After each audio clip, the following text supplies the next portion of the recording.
ஜெயலலிதாவை அரசியல் ரீதியாக எதிர்த்தோமே தவிர அவருக்கு துரோகம் இழைக்கவில்லை. அவ்வாறு செய்தவர்கள் யார் என்பது மக்களுக்கு தெரியும் என்று மு.க.ஸ்டாலின் தெரிவித்துள்ளார்.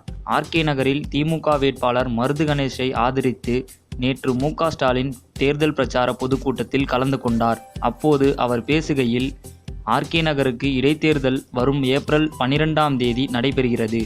ஜெயலலிதாவின் தொகுதியான ஆர்.கே. நகருக்கான இடைத்தேர்தலை பெரா மாஃபியா கும்பலும் மணல் மாஃபியா கும்பலும் சந்திக்கின்றன. இந்த தேர்தலானது நாட்டையே புரட்டி போடக்கூடிய தேர்தலாக உள்ளது. அப்பல்லோவில் 75 நாள்களாக சிகிச்சை பெற்ற ஜெயலலிதாவை வெளிநாட்டு மருத்துவமனைகளுக்கு அழைத்து செல்லக்கூடாது என்று தடை போட்ட சசிகலாவும் ஓ. பன்னீர்செல்வமும் ஓரணியாக இருந்தனர். தற்போது ஆர்.கே. நகர் இடைத்தேர்தலை 2 அணிகளாக சந்திக்கின்றனர். ஜெயலலிதாவின் அரசியல் விவகாரங்களை எதிர்த்தோமே தவிர அவருக்கு நாம் துரோகம் செய்யவில்லை.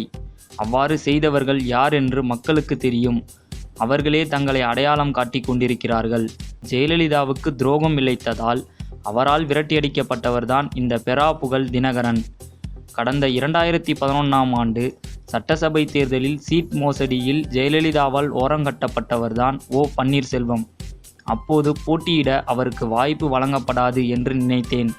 ஆனால் எப்படியோ ஜேவை சமாதானம் செய்து வந்துவிட்டார். ஜெயலலிதா டிசம்பர் 5ஆம் தேதி மறைந்ததாக சொல்கிறார்கள்.